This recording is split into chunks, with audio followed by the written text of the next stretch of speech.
YouTube. I'm just going to be doing a short video today on a wilwood reverse swing clutch assembly. So I'm going to be installing this into my S chassis, and the reason why I'm doing this, and a lot of S chassis guys do this, is with a 2JZ swap on a right hand drive. The factory cylinder is right in the way of the exhaust. It's just exposed to heaps of heat, and it's just a pain in the ass really. So I'm going to show you the best way how I've found to install this. It's going to be a quick video. Yeah, so this is the factory assembly. I've already started chopping it up, but yeah, so I've disassembled the assembly. I've essentially just chopped this part off, and yeah, I'm just going to marry the two together and make them become one, so it can bolt into its factory position. It's nice and tidy, and yeah, so yeah, I'll show you how I'm going to do it. So I've just got my cameraman helping me today. It's Frankie.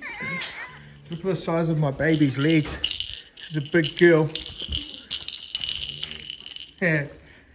My other assistants over here, as per usual. Hello. So I'm just going to chuck you on the time lapse now and get into it.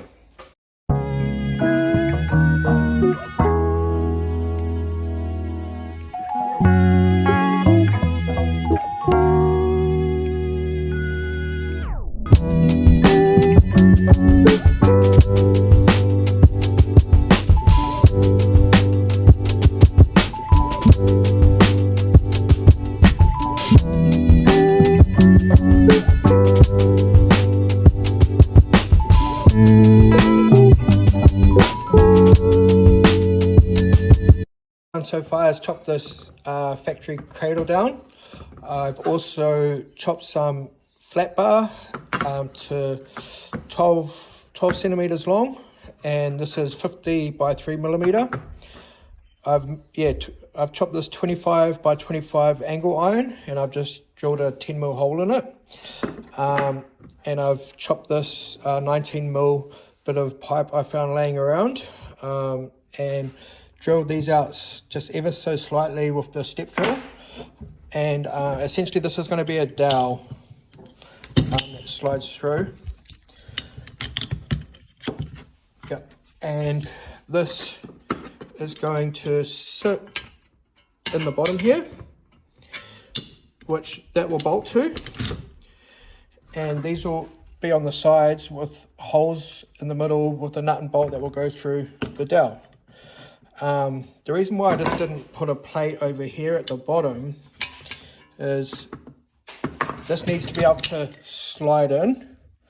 So this fixing point at the back could go straight across, but the one at the front can't, because obviously this would hit it and it wouldn't be able to fit into place.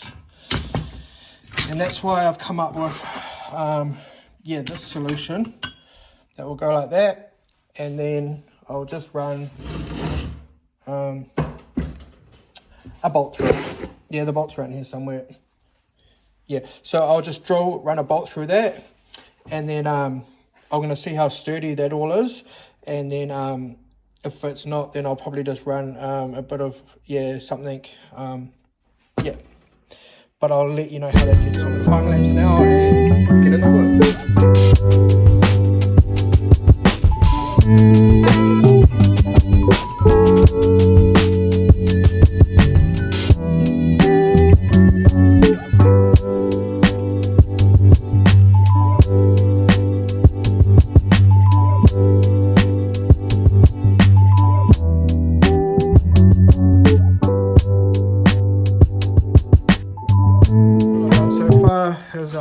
I've just tidied it up a bit, and I've just tacked in a little pedestal for the back of the wilwood clutch pedal to sit on. So just tacked it for now until I get everything mocked up. So yeah, next I'm just gonna I'm gonna weld these on here and shape it up, and yeah.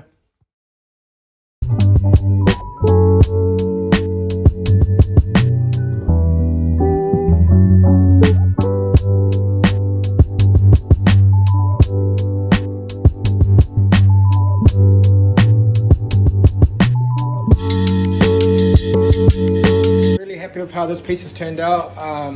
It's taken me probably an hour, maybe an hour and a bit to whip it up. So yeah, pretty stoked. It's come up reasonably well. Strength is what I'm going for. So yeah, that's the design. I've welded a captive nut in there so I can mount it without it being a pain. I'm just going to paint it, give it some edge primer, then some matte black, and then I'll mount it up and show you what it looks like. Yeah, super stoked with how it's all turned out. Yeah, couldn't have asked for much more, to be honest.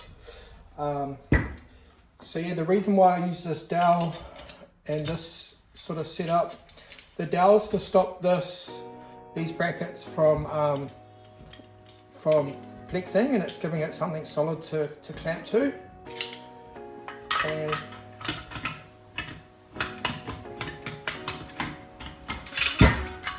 so yeah, I've just got an Allen key bolt that just runs through the back here.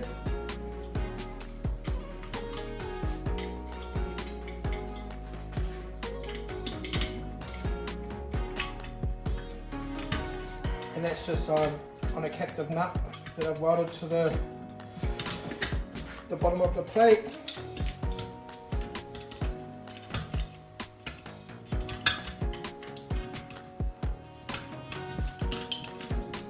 Super easy.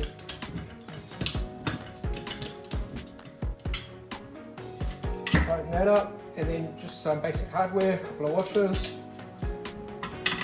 And it runs through there. Hopefully it all still lines up. Perfect. And I've just run a nylon lock washer nut as well, and that will just stop it from coming loose. So yeah, that's sort of it all mocked up, and yeah, wrapped as of that.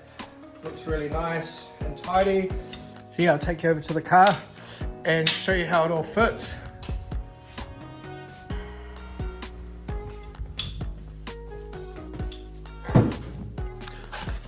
A little bit tricky one-handed, but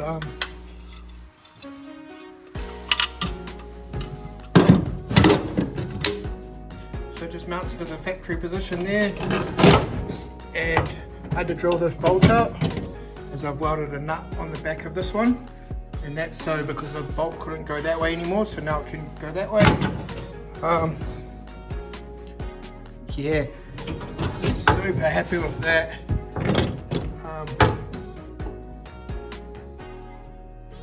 Yeah, it looks really good. I've got plenty of room for my master cylinder. I'll be running a remote fill reservoir, but to be fair, I could probably even run, if I trim this out of the way, just one with a reservoir attached to the cylinder. Yeah, so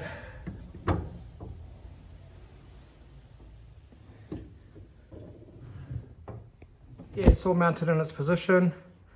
Looks super clean. Happy with how it's turned out. It's really sturdy. Yeah, there's heaps of clearance. The pedal's nice and vertical, and there's a lot of room between the pedals, so yeah, your feet aren't going to get caught up, and there's room between the tunnel as well. Yeah, it has full range of motion. Right in and right out.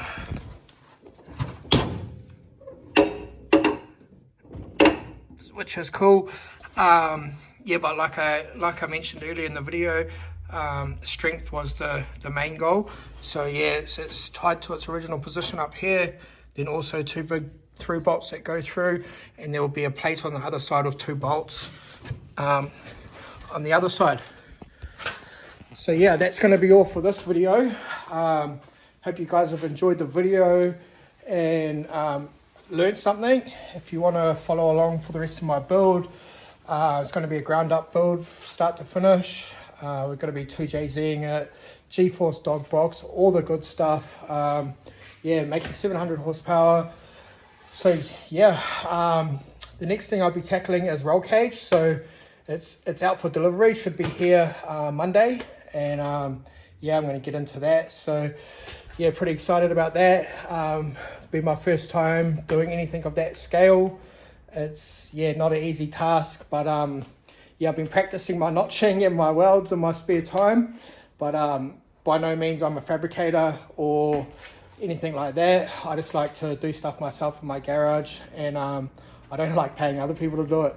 So yeah, if you want to follow along, that'd be great. Yeah, but don't forget to like, comment, subscribe. Peace.